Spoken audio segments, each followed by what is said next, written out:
up, guys? Welcome to another Marvel Show toy review. This time I bring you the Funko Pop, the pop movie section of the movie Jaws. If you guys know me, Jaws is one of my favorite movies, if not the favorite movie that I love. It's right there between that and Jurassic Park. I think I remember the first time I watched Jaws was back in, I would say in elementary. But I watched it in Spanish first, you know, back when Univision had a sister channel called Telefutura. And back in those days, they would play a lot of movies. And every once in a while, you will see the Jaws movie. But when I watched it in English, it was probably like a couple years later, you know what I mean? And you got to see the full movie because, you know, movies on TV are formatted or fitted, you know, to watch for the certain audience or whatever you want to call it. So lo and behold, here are the Funko Pops from the movie that got me scared of going into the damn water. Or at least in the deep part of the damn water of the ocean. So here they are. So Chief Brody, Matt Hooper, and Quint, I got them at my local FYE. All in one day. I was hunting and searching for them and at that store. Found one, then I looked for the other, found the other, and then I was like, couldn't find it. My friend was there with me, Shades, he was helping me find it, and or look for it. He was helping me look for it, and well, the funny thing is, I like the one joke that he said, when we finally found it, it was on the other wall, facing towards us in the first one, and we just didn't see it, or we skimmed over it, I don't know. But the funny line that my friend said that, you know, because he has a harpoon, he said, Quinn should have harpooned our ass so we would have found him that easily.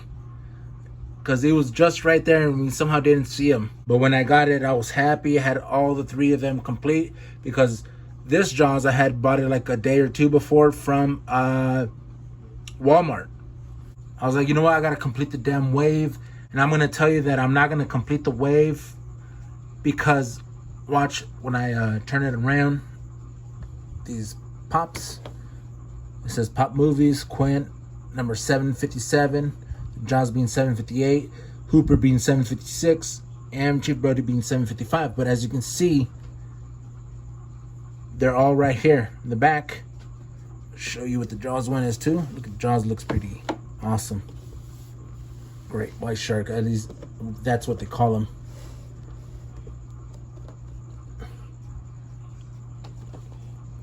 Right there, Chief Brody's side, and then you can see Jaws, the poster.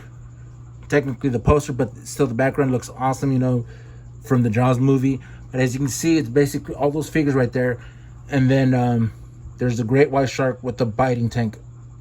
I've had the chance to buy it, but I'm like, why am I gonna buy basically the same shark, just the difference that this one has a little tank, you know? And I get it, the tank is, you know, from the movie where, you know, Chief Brody said, "Small, you son of a," you know? Now I heard that there was like a San Diego Comic-Con exclusive where the shark was eating Quint. If I would have seen that, I would have bought that one instead of buying another great white shark just with the little tank.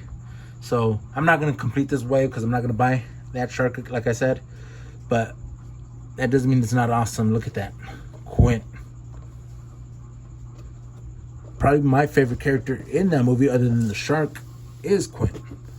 Because I love that one scene where he's talking about the USS Indianapolis, that they have black eyes like a doll's eyes and all that stuff. Pretty awesome scene. And I'm kind of like a little bit of a World War II buff, you know? I mean, I don't know everything, but I know a lot of stuff about it. So talking about the USS Indianapolis, the secret ship that was holding, you know, the atomic bombs, taking it to that one area, Tinelli, I forgot what it's called, whatever. Taking it basically to the Allies. If you know about the USS Indianapolis story, that got sunk by the Japanese submarine and hundreds of men went in the water and only a few were saved because those hundreds of men were devoured by sharks. Alright guys, let's take them out of the box. But before we take them out of the box, it's going to be a treat for you and me because I never have taken them out of the box ever since I bought them. So it should be fun.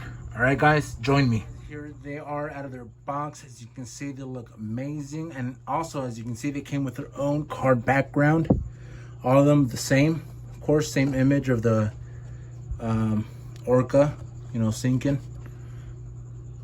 I thought that was a pretty nice detail. But yes, they're pretty awesome Funko Pops. Love this movie. Love it, love it. So let's look at the shark first.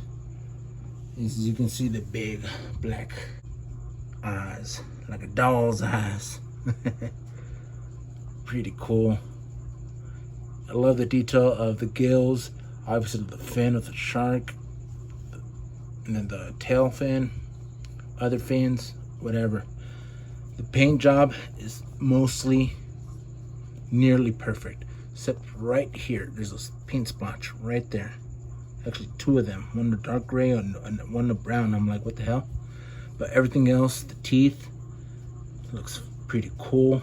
Kind of try to stick my finger in there and kind of hurts a little bit. So it's a little bit sharp. And then you can see the pink, dark red in there. And I think there's like a peg hole. Yep, a peg hole if you wanted him to be on a standee or something like that. But other than that, really awesome Bruce the Shark. And I also love the detail here too, you know, the wounds and shit. And his nose, pretty cool. But no articulation for the shark, obviously. The only articulation these pops have are the head. They move side to side. Same thing with him, Chief Brody. There you go. Stop being a stiff, Chief. And there you go. Hooper. Pretty awesome figures. Love that he's holding the harpoon gun. And then Chief Brody holding the chum. Reminds me of that one scene when he's like tossing the chum into the water, you know, saying crap to, I think, Hooper or Quint, saying like, how about you chum some of this shit in the water? And then the shark comes out, and then that's when he backs up in that famous, iconic one-liner and scene when he tells Quint, you're gonna need a bigger boat. Awesome. So let's look at them up closely. It kind of resembles Quint, Robert Shaw, a little bit. Pretty cool. The paint job, the hat. Don't see no paint splotches on here. Awesome. And Chief Brody with his glasses and his little cigar. Pretty cool with the hair detail. I don't think I see any paint splotches. He looks awesome. And then Matt Hooper. Pretty cool. I like how they have their glasses. Him and Chief Brody, they look cool. His little backpack, shoes. Amazing. Oh, and his beanie. Boop, I dropped Chief Brody. And I can't wait for NECA to finally release these figures, because that's cool. Sucks that Richard Dreyfuss didn't release his likeness, didn't license his likeness to NECA. That's a bummer, but that's his decision, and I respect that. And I can't wait for their version, NECA's version of Bruce the Shark, which is going to be huge, huge. And I bet that shark is going to be hella pricey, but I think I most likely will buy it. The thing is though, I have to make a lot of shelf space. But until then, we wait. Just for laughs, here I have the Funko Pop Jaws figures with the Jakks Pacific Mario figure. Woo! Shark! Shark! Boing, boing, boing. Woo!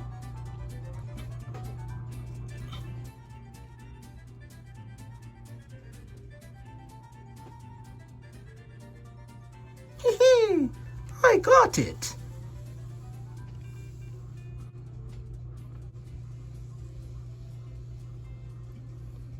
Alright guys, thank you for joining me on this awesome review of my favorite movie, the Funko Pops, Jaws.